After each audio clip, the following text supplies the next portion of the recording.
এটা food grade colour নয়, এটা টেক্সটাইল কালার, আবার পাল্প নেই।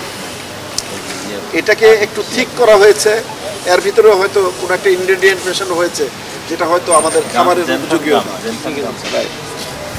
পানি দিয়ে ধুয়েছি, পানি দিয়ে ধোয়ার পরেও দেখেন, জানেন সবচেয়ে মজার ব্যাপার, আমার এই যে বিএসটি প্রিমিসেস দেখছেন, এখানে প্রচুর বানর আসে, বিভিন্ন ধরনের খাবারের খোঁজে আসে। তো এই ড্রিঙ্কসও বানর খায় না। এই জিনিসটা, ওরা প্রাকৃতিকভাবে বেড়ে ওঠা প্রাণী, তারাও এই ড্রিঙ্কস খায় না। এটা আমি মজা করে বললাম। এই যে দেখেন আমার হাতে রং লেগে আছে, এটা যদি ফুড গ্রেড কালার হতো এই রংটা কিন্তু লাগতো না। সফট ড্রিঙ্কস পাউডারের পরিবর্তে তারা আর্টিফিশিয়াল বেভারেজ নামে তারা নিজেরাই সেখানে টাইপ করে বসিয়েছে, ম্যানিপুলেট করে তারা বাজারজাত করার জন্য চেষ্টা করেছে। আজকে দেখেন পাহাড় পরিমাণ, মানে কি বলবো, যে পাহাড় পরিমাণ পণ্য আমাদের সামনে পিছনে দেখছেন, এগুলো কিন্তু জেনুইন পণ্য নয়, এগুলো প্রত্যেকটা ফেক পণ্য, এবং এগুলি বাজারজাত করবার জন্য তারা রেডি করেছিল। আমাদের এখানে প্রচলিত যেগুলো আছে, ফ্রুটো, ফ্রুটিকা, অত্যন্ত জনপ্রিয় দুটি পানীয়। প্রাণের হচ্ছে ফুটো এবং আকিজের হচ্ছে ফ্রুটিকা, বাজারে এক নামে চেনে। ড্রিঙ্কও এই যে এটি প্রাণের অত্যন্ত জনপ্রিয় একটি পণ্য, যে পণ্যটি সব শ্রেণীর মানুষেরা গ্রহণ করে থাকে। শুধুমাত্র তাই নয়, এই পণ্যগুলো কিন্তু দেশের বাইরে রপ্তানি হয়ে থাকে। আমরা জাস্ট ফুড অ্যান্ড বেভারেজ যাদেরকে আমরা সফট ড্রিঙ্কসের অনুমতি আমরা দিয়েছিলাম, তারা চাইলো যে না, তার চাইতেও অধিক লাভ হবে যদি আমরা প্রচলিত বাজারে যে অ্যাস্টাবলিশড পণ্যগুলো আছে সেই পণ্যগুলোর নামকরণ করে যদি আমরা কোনো পণ্য তৈরি করি এবং বাজারজাত করি, আমরা বেশি লাভবান হব।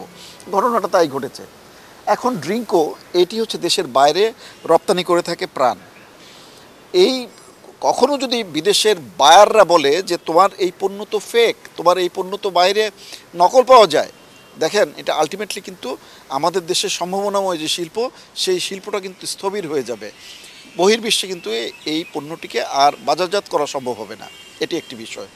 অনুরূপভাবে ফ্রুটো, ফ্রুটিকা এগুলিও কিন্তু অত্যন্ত জনপ্রিয় পণ্য।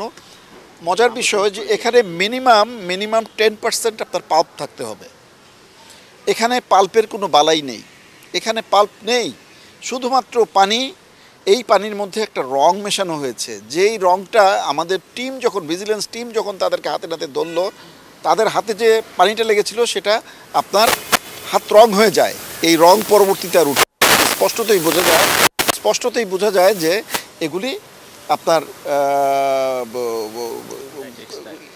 টেক্সটাইল রং বা ডাইস রং আমরা যেটাকে বলে থাকি, সে ধরনের রং।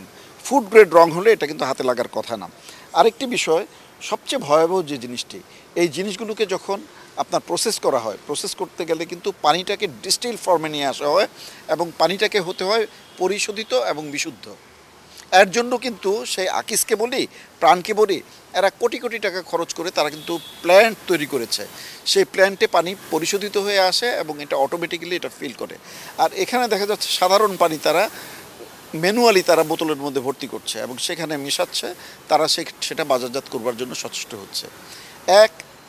মানে পানি, দূষিত পানির মাধ্যমে যদি এই ধরনের পণ্য তৈরি করে বাজারজাত করা হয়, যে কোনো মুহূর্তে এটা কন্টামিনেশনের মাধ্যমে এটা কিন্তু মৃত্যুর ঝুঁকি ডেকে আনবে গ্রহণকারীকে। আরেকটি বিষয়, এই ধরনের পণ্যগুলো কোথায় পাবেন? এটা কি ঢাকা শহরের সুপার মলে পাবেন? আপনি কিন্তু এখানে পাবেন না। এগুলি পাবেন পেরিফেরিয়াল এরিয়াতে, যেখানে ভিজিলেন্স টিমের বাইরে থাকবে, যেগুলো দেখা যাবে যে হচ্ছে সহজে আমাদের বিএসটিআইয়ের লোক বা আইন শৃঙ্খলা পরিস্থিতি যারা পর্যালোচনা করেন বা যারা এই ভিজিলেন্স টিমে থাকেন, তারা হয়তো সেখানে পৌঁছতেই পারে না এবং এগুলি খেয়ে প্রতারিত হয় সাধারণ মানুষ, বাচ্চারা। হ্যাঁ,